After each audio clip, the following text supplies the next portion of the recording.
వానలు దంచి కొడుతున్నాయి. భారీ వర్షాలకు చెరువులు, కుంటలు అలుగుతుంగుతున్నాయి. వాగులు, వంకలు పొంగి పొర్లుతున్నాయి. అనేక లోతట్టు ప్రాంతాలు జలమయమయ్యాయి. కాగా హైదరాబాద్ రోడ్డులో ప్రధాన రహదారిపై వరద నీరు రావడంతో కార్లు కొట్టుకుపోయాయి. అలాగే కామారెడ్డి పట్టణం అతి భారీ వర్షాలతో మునిగేసింది.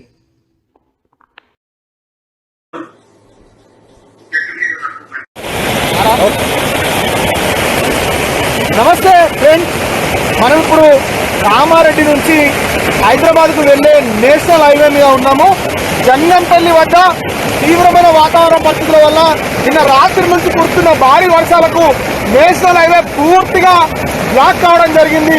దాదాపు 25 కిలోమీటర్ల మేర వాతావరణ పరిస్థితులు అత్యంత దారుణంగా ఉన్న నేపథ్యంలో మనం చూడొచ్చు, బండ్లు కూడా వచ్చబోయే పరిస్థితి. అత్యంత తీవ్రమైన పరిస్థితుల్లో కామారెడ్డి డిఎస్పీ గారు కూడా ఘటనా స్థలాన్ని పర్యవేక్షిస్తున్న దృశ్యాన్ని కూడా మనం చూడొచ్చు. జేసీబీతో ఆ నేషనల్ హైవేకి సంబంధించిన సిబ్బంది కూడా అంత క్లియర్ చేస్తున్నారు. దయచేసి కామారెడ్డి హైదరాబాద్ హైవేని అవాయిడ్ చేయాలి.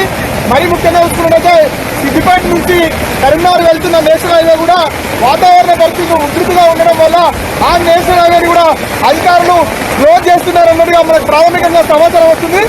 ఎప్పుడు కూడా వాతావరణ పరిస్థితులు అత్యంత ఇబ్బందికరంగా ఉన్నందున ఎవరు కూడా ఇక్కడ ట్రావెల్ చేయవద్దని ప్రజలందరినీ కూడా కామారెడ్డి కలెక్టర్ గారు విజ్ఞప్తి చేయడం జరుగుతుంది. ముఖ్యమంత్రి కార్యాలయం నుంచి కూడా ఒక సూచన రావడం జరిగింది. ఈ వాతావరణ పరిస్థితులు బాగాలేనందున దూర ప్రజలందరినీ బంద్ చేసుకొని ప్రజలంగా ఇళ్లలో ఉండాల్సిందిగా కోరుతున్నాము.